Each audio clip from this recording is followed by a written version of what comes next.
ముఖ్యమంత్రుల మార్పు విషయంలో బీజేపీ వ్యూహాత్మకంగా వ్యవహరిస్తోంది. భవిష్యత్తును దృష్టిలో ఉంచుకొని తగిన ప్రణాళికలు రచిస్తోంది. సుదీర్ఘకాలం సీఎంగా ఉన్న నేతలను సైతం పక్కన పెట్టి కొత్త వారికి చోటు కల్పిస్తోంది. హేమీలను మార్చినా పార్టీలో ఏమాత్రం వ్యతిరేకతకు తావివ్వకుండా చూసుకుంటోంది. మరోవైపు కాంగ్రెస్ మాత్రం ఈ విషయంలో మల్లగుల్లాలు పడుతోంది. ఒక్క ముఖ్యమంత్రిని మార్చడానికి సాహసించడం లేదు. కర్ణాటకలో డీకే వర్సెస్ సిద్ధరామయ్య విషయంలోనూ ఓ నిర్ణయం తీసుకోవడానికి సాహసించడం లేదు. గతంలో రాజస్థాన్లో ఈ అంశమే పార్టీ ఓటమికి కారణమైంది. ఇప్పుడు కర్ణాటకలోనూ అదే జరుగుతుందా అనే భయం కాంగ్రెస్ పార్టీని వెంటాడుతుంది. ఈ నేపథ్యంలో కాంగ్రెస్ పార్టీ చేయలేని పనిని బీజేపీ అత్యంత సునాయాసంగా ఎలా చేయగలుగుతుంది? కాంగ్రెస్ పార్టీలో నష్టపోకుండా ముఖ్యమంత్రుల మార్పును ఓ అస్త్రంలో బీజేపీ ఎలా మార్చుకుంటోంది? హస్తం పార్టీ ఈ విషయంలో ఎందుకు వెనుకబడుతోంది చూద్దాం. కమలం పార్టీ ముఖ్యమంత్రులను ప్రతి రాష్ట్రంలో మార్చుకుంటూ వస్తుంది. అప్పటి వరకు చరిష్మా ఉన్న నేతలను సైతం పక్కన పెట్టి కొత్త వారికి అవకాశం కల్పిస్తోంది. రాజస్థాన్లో భజన్లాల్ శర్మ, మధ్యప్రదేశ్లో మోహన్ యాదవ్, ఛత్తీస్గఢ్లో విష్ణుదేవ్ సాయి, గుజరాత్లో భూపేంద్ర పటేల్, ఢిల్లీలో రేఖా శర్మ, ఇలా ఒక్కొక్కరిని కొత్త ముఖాలను పరిచయం చేస్తోంది బీజేపీ. వీరికి ముందు రాష్ట్రంలో చరిష్మా ఉన్న నేతలు ఉండేవారు. మధ్యప్రదేశ్ విషయానికి వస్తే రాష్ట్రంలో శివరాజ్ సింగ్ చౌహాన్ ఎంతో చరిష్మా ఉన్న నాయకుడే. అయినా కూడా అతడిని పక్కన పెట్టి కొత్త వ్యక్తిని సీఎం చేసింది బీజేపీ అధిష్టానం. ఇందుకు కారణాలేంటి అనే విషయాలను పరిశీలిస్తే అనేక కొత్త అంశాలు తారసపడతాయి. ఈ నేపథ్యంలో కాంగ్రెస్ బీజేపీల మధ్య ఉన్న ప్రధాన వ్యత్యాసం అర్థమవుతుంది. అదేంటో చూద్దాం. కమలం పార్టీ అనేక రాష్ట్రాల్లో ముఖ్యమంత్రులను మార్చుకుంటూ వచ్చింది. రాజస్థాన్, మధ్యప్రదేశ్లో చరిష్మా ఉన్న నేతలను సైతం పక్కన పెట్టింది. కొత్త వారికి చోటు కల్పించింది. అందుకు చాలా కారణాలున్నాయి. ముఖ్యంగా సుదీర్ఘకాలం పాటు ముఖ్యమంత్రులుగా ఉన్న నాయకులపై ప్రజలు ఒకంత వ్యతిరేకత ఉంటుంది. ప్రభుత్వ వ్యతిరేక ఓటు ఆ నాయకుడిపై కనిపిస్తుంది. సుదీర్ఘకాలం సీఎంగా ఉన్న వ్యక్తిపై పాలనాపరమైన వ్యతిరేకత సహజమే. దీన్ని గుర్తించకపోవడం వల్ల చాలా పార్టీలు నష్టపోతూ ఉంటాయి. కొన్ని పార్టీలైతే తమ ఎమ్మెల్యేలపై వ్యతిరేకత ఉందని తెలిసినా మార్చుకోలేని దీనావస్థలో ఉంటాయి. ఫలితంగా ఓటమిని చవిచూస్తాయి.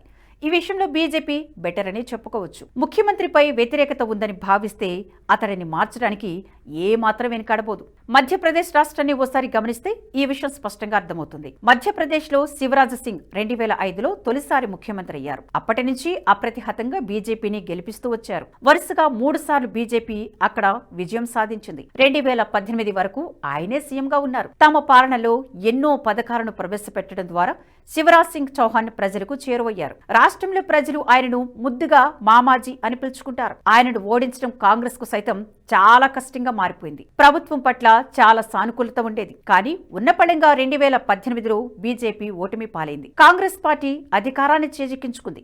కమల్నాథ్ సీఎం అయ్యారు. దీన్ని బట్టి చూసుకుంటే ఓ విషయం అర్థమవుతుంది. సీఎం అభ్యర్థులకు ఎంత చరిష్మా ఉన్నా వరుసగా అధికారంలో ఉన్నప్పుడు ఎక్కడో ఓ చోట వ్యతిరేకత ఏర్పడే అవకాశం ఉంది. దీంతో వ్యతిరేకత ఉన్న సీఎంలను గుర్తించి వారిని పక్కన పెడితే ప్రజా వ్యతిరేకతను అధిగమించవచ్చు. ఈ సూత్రాన్ని కమలం పార్టీ త్వరగానే వంటబట్టించుకుంది.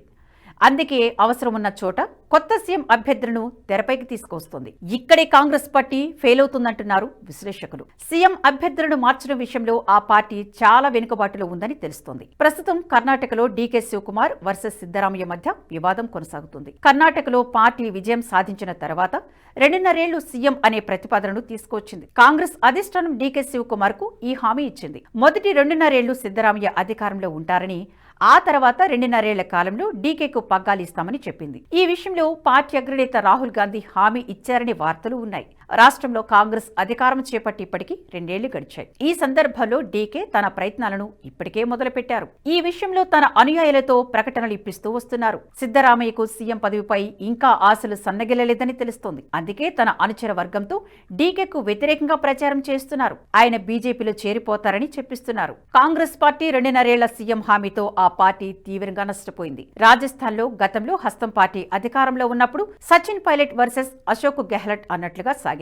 రాష్ట్రంలో సచిన్ పైలట్ వల్లే పార్టీ అధికారంలోకి వచ్చిన అశోక్ గెహ్లట్ నే సీఎం చేసేందుకు పార్టీ అధిష్టానం మొగ్గు చూపింది. ఆయనకు పార్టీలోని పెద్దలతో సన్నిహిత సంబంధాలు ఉండడమే ఇందుకు కారణం. తమకు నమ్మకస్తుడిగా ఉంటాడన్న ఒక్క కారణంతోనే అశోక్ గెహ్లట్ కు సీఎం పదవిని కట్టబెట్టింది.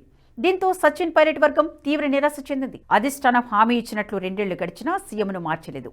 దీంతో సచిన్ పైలట్ తీవ్ర నిరాశతో పార్టీని పట్టించుకోలేదు. గత ఎన్నికల్లో కాంగ్రెస్ ఓటమి పాలు కావడానికి ఇది కూడా ఓ కారణమంటున్నారు నిపుణులు. బీజేపీ కూడా గతంలో కొన్నిసార్లు సీఎం అభ్యర్థులను మార్చలేక ఇబ్బందులకు గురైనా ఆ తర్వాత తేరుకుని సమయానుగుణంగా వ్యవహరిస్తూ వచ్చింది. ముఖ్యంగా మోదీ, అమిత్ షాలు కఠిన నిర్ణయాలను పగడ్బందీగా అమలు చేయగలిగారు. వసుంధర రాజేకు రాజస్థాన్ బీజేపీలో చాలా పట్టు ఉంది. ఆమె అనుయాయులు సైతం ఎమ్మెల్యేలుగా ఉన్నారు. కొంచెం అటు ఇటు అయినా పార్టీల చీలిక వచ్చే అవకాశం ఉంది. కర్ణాటకలోనూ అదే పరిస్థితి ఉండేది. రాష్ట్ర బీజేపీలో యడ్యూరప్ప చాలా పవర్ఫుల్ నేత. ఆయనను గతంలోనే పక్కన పెట్టినప్పుడు పార్టీని చీల్చి సొంత పార్టీని స్థాపించారు.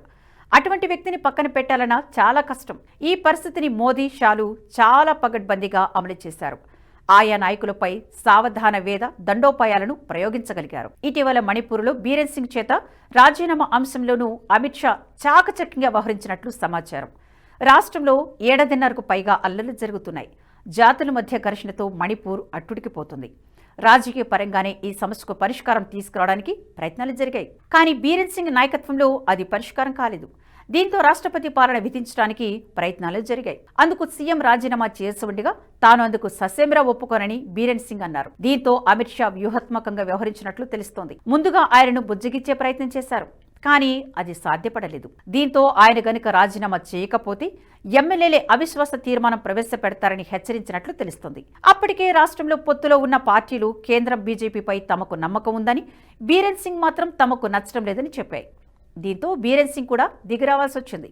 మొండిపట్టు పట్టుకుని కూర్చుంటే తన పదవి పోవడమే కాకుండా తన రాజకీయ భవిష్యత్తు కూడా అంధకారంలో ఉంటుందని గ్రహించారు.